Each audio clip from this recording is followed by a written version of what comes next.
Hi guys, Coach T here from Inspire Chess, and in this video we shall learn to identify and pay attention to our opponent's resources. Please note that the keywords shall be attention. You know, most mistakes and blunders made in chess are usually associated with failed ideas countered by strong opposition on the part of your opponent. You do not notice these mistakes because your attention is mainly directed towards looking for and studying your own strongest moves. That's why you should put yourself in the position of your opponent a little bit more often and think about how he's going to react to the idea you have in store for him. So this very important skill shall form the title of this tutorial and shall be what we learn today. And just like Victor Korchnoi said that if you don't check what your opponent is doing, you'll end up complaining about bad luck after every game you play. So please note that not just player has managed to completely exclude this kind of mistake, but some players make this mistake less often compared to others who make it, of course, more often. So without wasting time, let's get into it. And in our first example, we shall analyze this position that occurred in a game between Kuzenov versus Kralin in the year 1981. So it's white's turn to move. Take a moment and analyze the position. Identify black's resources here, then find the best move for white. You can pause the video and do that if you need to.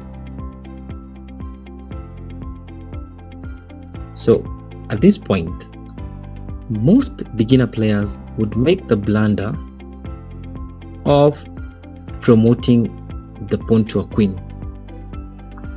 Definitely it looks like a very good move, but it's a very big mistake, because if you do that, then black gets a draw in this position, because the obvious move for black at this point is to play rook to h3, checking the king. And if you look at the options remaining for the king are to capture the rook because it's forced, and if you capture the rook, then the black king is now in stalemate because this queen is stopping that king from going to the e file, and the dark squared bishop is taking control of that diagonal, and definitely the king cannot move to g2, and unfortunately it's a draw. So let's analyze not promoting the pawn, and let's think what other move would white play, because of course promoting is drawing, and I don't think white wants to draw in this position because he's looking much better. So the other alternative would be to play with the bishop, because definitely the king cannot move up. And please, let's not analyze king going to h1, because if king goes to h1, then it's made by the rook. So we are definitely not going to play the king. So it's quite obvious we have to play the bishop, promoting the pawn, queens, and definitely that leads to a draw. So you need to reanalyze where you need to put the bishop. Definitely you don't need to remove the bishop from that diagonal, because if you do so and play like a move b4, then you allow the rook to go to e1, and now your pawn is not promoting, and then it becomes drawish, or maybe you could even lose if you play badly with the bishop. But if you just leave that diagonal, definitely it's not a good idea. Whatever square you need to move, you cannot move on this diagonal. I think you have to stay on this. But now, very important key point, where do you put this bishop? Because if you play, for example, bishop to d4, then you get surprised by this interesting move, which is rook to a3. And what that move does is it intends to go to a8, stopping you from promoting. And should you promote at this point, we still go back to the position we were, and it's a draw. So definitely bishop d4 does not work, right? So if you pause a bit, you should see the move. So this bishop cannot just go anywhere. If you analyze, of course, bishop e3 won't work because rook takes the bishop. b6, for example, you still go back to the same thing, bishop b3, attacking the bishop. And if you promote rook to h3, check, and again we go back to the same draw. If you play, for example, bishop to a7, we still go back to the same thing, play rook a3, attacking the bishop, And of course, if you promote, same thing. But now here comes the best move, which I want us to discuss, and I think it's the only move that I have not discussed yet, and that's the move bishop to g1.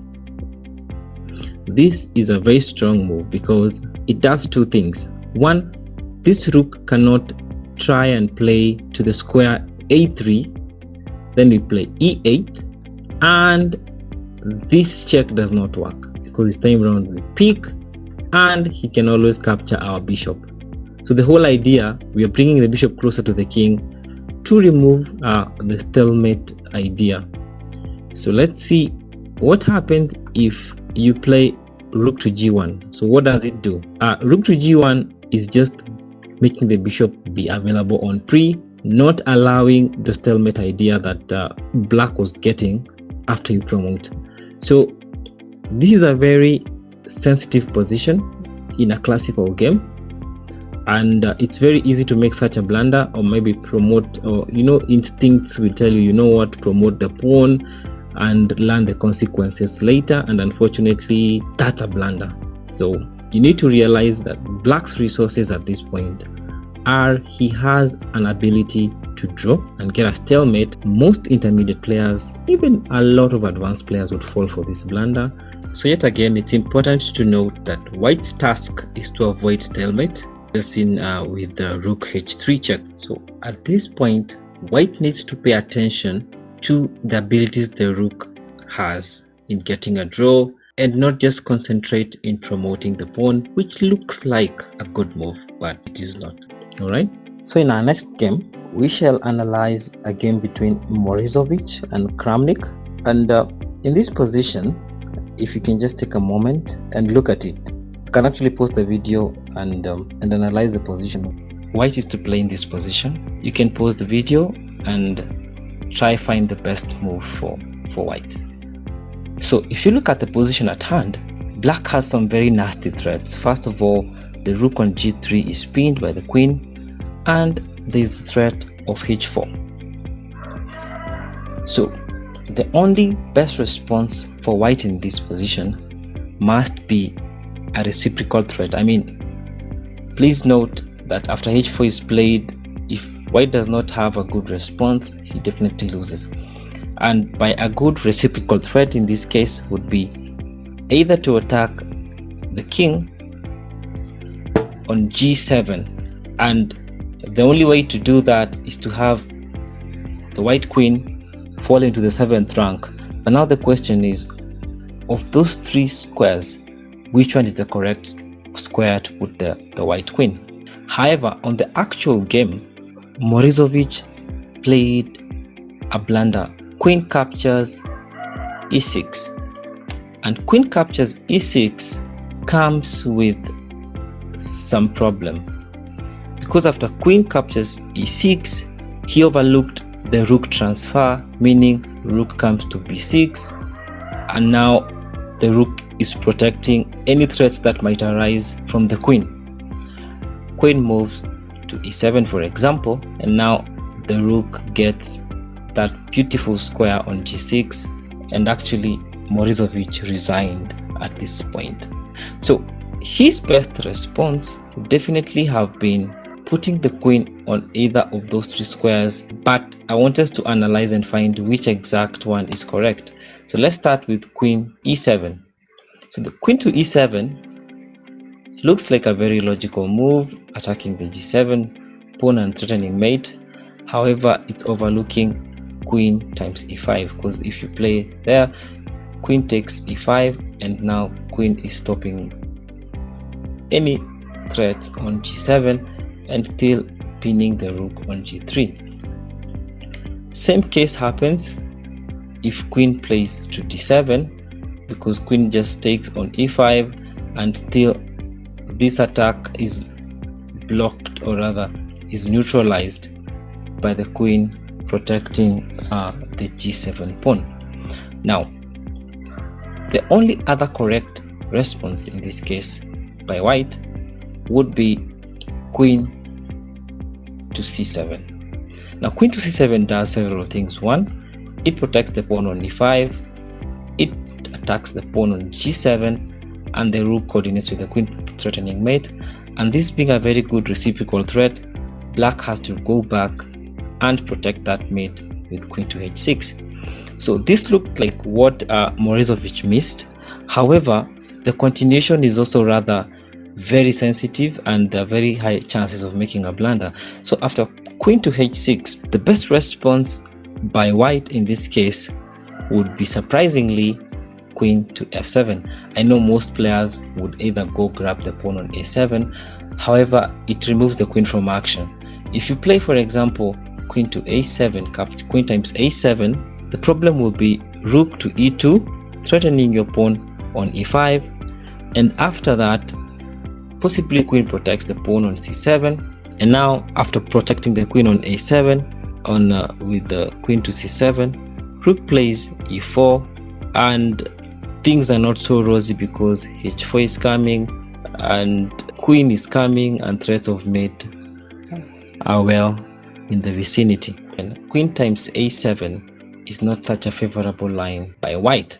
So we shall analyze queen to f7, which is intending h4 and then rook to g5, threatening rook times h5. So what is the best response by black in this scenario?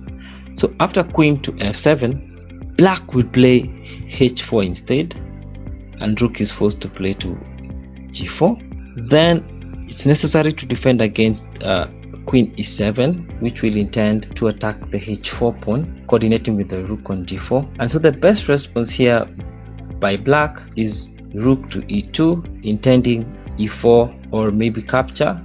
And that's why white here plays some rather very interesting move, which is rook takes g7. If black takes, we have queen h5 check, king has to move to g8. Now if you look at this position, it's a very interesting position because one, of course, white has sacked rather stolen a pawn from black, but the position is rather very complicated for white, considering that he still has a lot of threats, and of course he can always get his rook back. In this position, capturing the queen gives white a very complicated endgame. It's very hard to defend that pawn and these threats on g3. That's why in this position it's not advisable to capture the rook immediately, but rather to try and get a draw through perpetual checks. And in this case, I'll just rather go very quickly on the variation that comes from this, and this goes as queen to e8 check. Then after king f8, after queen f8, queen g6 check. After king h8, queen h5 check. After queen g7, queen g5 check, king f7, queen h5 check. And of course in this point you're asking why not queen f6, still same thing. So queen h5 check, then queen e7, queen times h4 check, king d7, queen a4 check, and so on and so forth, as you try and just give him as many perpetual checks as possible.